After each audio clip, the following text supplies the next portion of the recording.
로마서를 보면 교회사의 위대한 인물들은 모두가 이 로마서를 통해 인생이 결정적으로 변화되어졌다는 걸 알게 됩니다. 역사적으로 보면 오리겐, 어거스틴, 루터, 웨슬리, 칼바르트 같은 교회사의 큰 산맥과 같은 위대한 인물들은 한결같이 로마에서의 말씀으로 인생이 완전히 바뀐 사람들입니다. 성경에 많은 책이 있지만 특히 신약에 있는 로마서는 반지에 있는 보석으로 비유할 정도로 복음의 정수를 담고 있습니다. 그래서 이 로마서의 말씀은 우리 인생을 변화시킬 뿐만 아니라 우리의 삶의 의미와 목적을 새로워주는 말씀인 것이죠. 이 9월 한 달 로마서의 말씀을 통하여서 우리의 삶의 목적이 새로워지고 로마서의 말씀으로 하나님의 뜻을 깨달아 알아 우리의 삶이 주의 뜻을 이 땅에 이루는 귀한 한 달 되기를 주님의 이름으로 축원합니다. 오늘 본문 로마서는 사도 바울이 쓰게 된 이유가 있는데요. 그 쓰게 된 이유가 로마서 15장 23절과 24절에 그 이유가 나옵니다. 이렇게 말합니다. 이제 이 지방에 일할 곳이 없고, 사도 바울이 이제 사역하는 그 로마의 동편 지역에서 아시아 지역에서 이제 복음을 전하는 그의 삶에 이제 이 지방에선 더 이상 사역할 것이 없고라고 하면서 또 여러 해 전부터 언제든지 서바나로 갈 때에 너희에게 가기를 바라고 있었으니, 서바나라고 하는 것은 스페인을 말하는 것이었거든요. 사도 바울의 가고자 하는 것은 로마 서편 끝쪽인 스페인 쪽으로 가고자 하는 계획이 있었다는 겁니다. 그래서 24절이요. 이는 지나가는 길에 이제 스페인을 가기 위한 선교의 여정 가운데 그 중간 과정 지역인 로마로 이제 가려고 하는 것이죠. 그래서 가는 길에 너희를 보고 먼저 너희와 사귐으로 얼마간 기쁨을 가진 후에 너희가 그리는 어디죠? 스페인으로 보내주기를 바람이라. 자, 그러니까 오늘 본문에 로마서를 쓰게 된 이유는 사도 바울이 이제 내가 로마도 보아야 하리라 라고 하면서 로마를 향한 계획과 함께 이후에 스페인 서바나로 가기를 향한 계획을 세운 겁니다. 근데 그 스페인으로 가기 위해서 이전까지는 안디옥 교회의 절대적인 도움으로 선교를 많이 했는데요. 이제 선교의 후원을 위해 어떤 새로운 베이스 캠프 차원에서 로마 교회의 편지를 쓰면서 이제 로마 교회의 도움을 받아 선교 후원을 받기 위해서 쓴 것이죠. 그러면서 이 당시 사도 바울의 사도권이 잘 인정을 받지 못한 상황이었죠. 고린도 교회도 그의 사도권을 잘 인정하지 않았지 않습니까? 그래서 내가 하나님의 사도로 부름받은 자입니다. 그리고 내가 가진 이 복음은 이런 겁니다. 이제 후원받는 교회에 다시 한번 내가 어떤 사람인 것을 밝히고 그 로마 교회를 통해서 후원받기 위해 내가 어떤 사람이며 내가 가진 복음이 무엇인가를 이야기하기 위함이라는 겁니다. 자, 그런데 이 오늘 로마서를 쓰게 된 동기는 서바나를 위해 가기 위해서 쓴 거잖아요. 그런데 사도 바울은 결국 서바나를 가지 못했습니다. 서바나를 가지 못한 채 뭐가 남냐면 로마서가 오늘 우리 손에 들려져 있는 것이죠. 사도 바울은 결국 서바나를 갖지 못했지만 서바나를 갖지 못한 사도 바울의 삶에 가고자 하는 마음으로 썼던 그 편지가 오늘 이곳에 들려져 있는 것처럼 우리는 우리의 삶의 계획이 내 뜻대로 내 계획대로 다 되지 않을 수도 있으나 그러나 하나님 그 일의 과정 속에서도 하나님의 선하신 뜻과 그 일이 나타날 줄 믿는 것, 그 믿음 안에 오늘 우리는 이곳에 서 있습니다. 좋으신 하나님께서 계획하신 우리의 삶 가운데 비록 내 계획과 내 뜻이 다 이루어지지 않아도 사도 바울이 가고자 했던 서바나는 가지 못하였으나 그 편지가 오늘 우리 손에 있는 것처럼 하나님의 계획과 그 뜻이 어디 있는가를 우리는 잘 알 수는 없으나 그러나 분명한 것은 우리의 삶을 통해서 지금도 하나님의 뜻이 이 땅에 이루어지고 있음을 우리는 믿습니다. 그 좋으신 하나님 바라보는 9월 한 달 되기를 주님의 이름으로 축원합니다. 그러면서 사도 바울은 이제 당시에 편지를 쓸 때는 보내는 사람의 이름, 받는 이의 이름, 그리고 인사 문구로 정해지거든요. 보통 우리 주 예수 그리스도의 종 야고보는 흩어져 있는 12지파에게 문안하노니 뭐 이런 식으로 보통 인사해요. 근데 오늘 본문에는 먼저 자기가 어떤 사람인가를 길게 소개하고 있음을 보게 됩니다. 로마 교회, 자기를 알지 못하는 로마 교회를 향해서 자기 자신을 소개하는 내용입니다. 1절입니다. 예수 그리스도의 종 바울은 사도로 부르심을 받아 하나님의 복음을 위하여 택장함을 입었으니 라고 오늘 본문은 이제 소개하고 있습니다. 선교 후원을 위한 편지로 이 자신이 누구인지를 모르는 로마 교회에 이제 자기 자신을 소개하면서 쓰는 내용이 나옵니다. 이 당시에 12사도가 아니었던 사도 베드로가 자신이 누군가에 대해서 다시 한번 밝히는데요. 그것은 바로 예수님의 종으로 하나님께 예수 그리스도께서 부르신 종으로 사도로 부르심을 받았다라고 먼저 밝히고 있는 것을 봅니다. 사도 바울의 삶이 예수님으로 인하여서 부름받은 사도였다는 것을 다시 한 번 더 밝히는 거죠. 그러면서 사도 바울이 오늘 왜 사도로 부르심을 받았는지 1절에 이렇게 말합니다. 1절 후반절에요. 하나님의 복음을 위하여 택정함을 입었으니 라고 이야기합니다. 유앙겔리온이라고 하는 복음은 당시에 황제가 등극하거나 전쟁에서 승리했을 때 그 기쁨 소식이 바로 이 유앙겔리온이라는 거예요. 그러니까 기쁜 소식이라고 하는 것은 질병이 가진 사람, 몸이 아파서 질병 가운데 있는 사람이 예를 들면 치유되는 것, 치유의 소식이 유앙겔리온이라고 할 수 있죠. 가난한 사람이 부유해지는 것, 유앙겔리온, 부유함, 기쁜 소식이 될 수 있죠.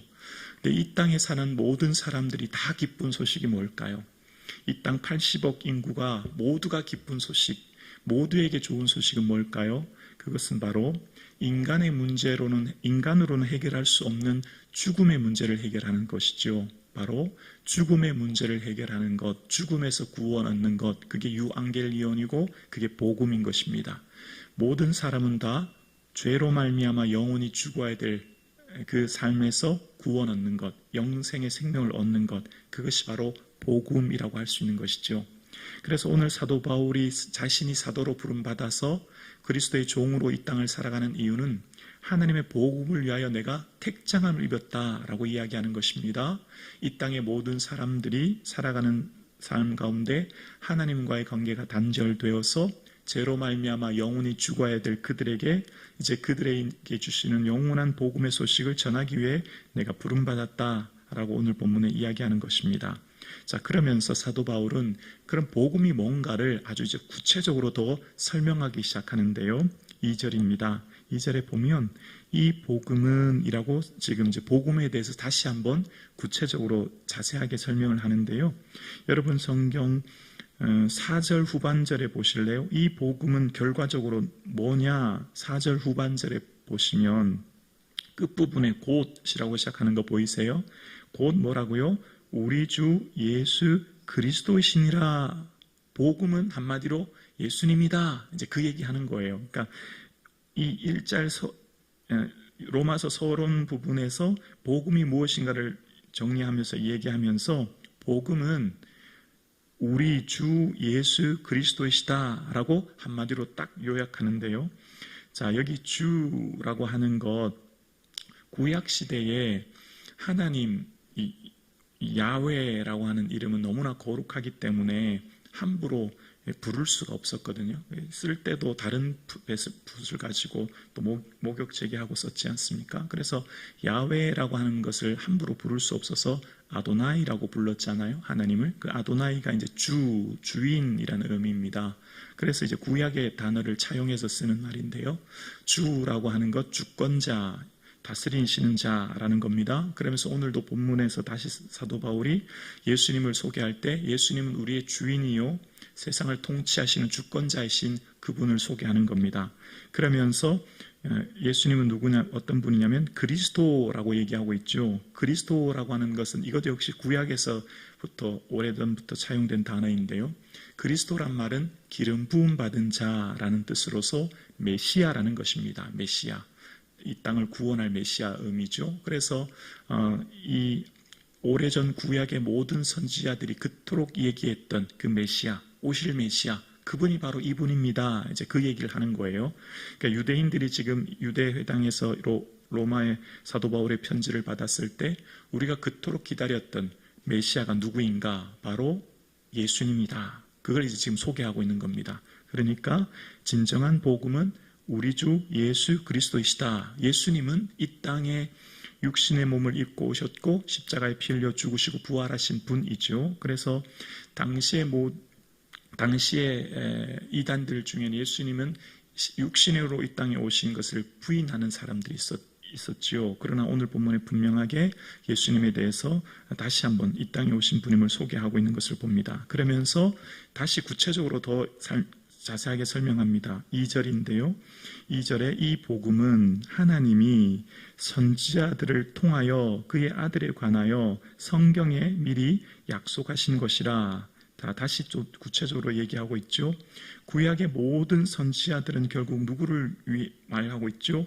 하나님의 아들이신 예수 그리스도를 말하고 있다라는 겁니다. 그러니까 구약은 다 해석할 때 예수 그리스도로 해석하면 되는 거예요.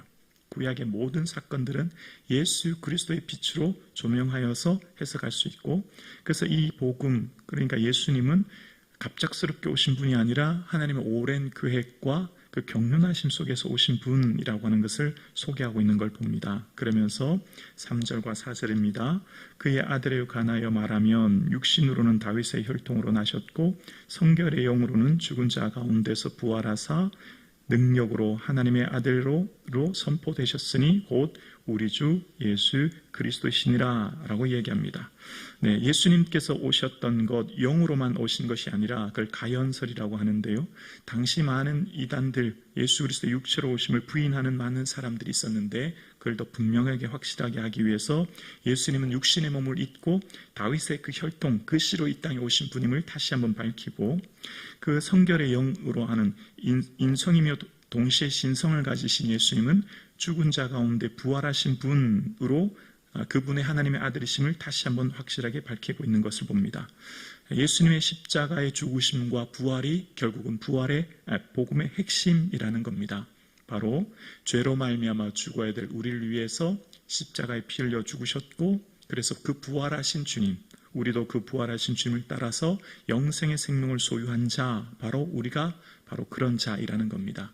영생의 생명에 참여하게 된 것, 그것은 바로 하나님의 삶에 참여하는 자라는 겁니다. 그 무한하신 하나님의 사랑과 그 무한하신 하나님의 자원에 우리가 참여하여서 그 나라에서 그 참여함으로써 더 이상의 모든 시간성은 사라지는 겁니다.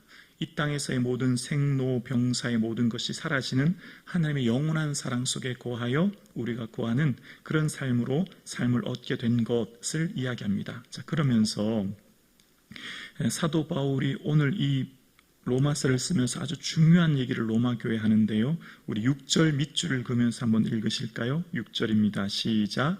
너희도 그들 중에서 예수 그리스도의 것으로 부르심을 받은 자니라. 여러분, 제가 하나님의 사도로 부르심을 받아 예수 그리스도의 종으로 지금까지 복음을 위하여서 내가 최선을 다해 살아가고 있습니다. 이제 나를 부르셨던 그 하나님께서 여러분도 하나님의 사도로 부르셔서 하나님의 나라를 이 땅에 이루기 위해 부르시고 일하고 계십니다. 여러분은 하나님의 것입니다. 여러분은 하나님께서 예수 그리스도로 것으로 부르심을 받았습니다 라고 이야기하고 있는 거예요. 2025년 9월 한 달을 왜 주셨을까요? 우리를 하나님의 것으로 부르셨고 우리의 삶을 통하여서 하나님의 복음을 위하여 택정하셨고 그 나라를 위해 오늘 우리를 부르셔서 이 9월 한 달을 주신 줄로 우리는 믿습니다. 우리는 하나님의 것이죠. 우리의 모든 삶이 주의 것이죠. 그래서 사도 바울이 자신이 하나님의 복음을 위하여 부르심 받은 것처럼 로마 교회를 향해서도 예수 그리스도의 것으로 부르심을 받았는 것을 다시 한번 이야기하고 그들의 하나님 나라의 복음을 위한 사람인 것을 이야기합니다. 오늘 예배하는 우리의 삶도 마찬가지입니다. 왜 오늘 우리가 이곳에 살아가죠? 우리의 존재의 이유가 뭐죠? 복음 때문입니다. 그 복음 위에 오늘 우리가 여기에 서 있습니다. 복음 위에 오늘 우리가 살아갑니다. 그 하나님 나라의 그 영광스러운 비밀을 품고 선포하는 그 은혜가 저와 여러분의 삶 가운데 있기를 주님의 이름으로 축원합니다.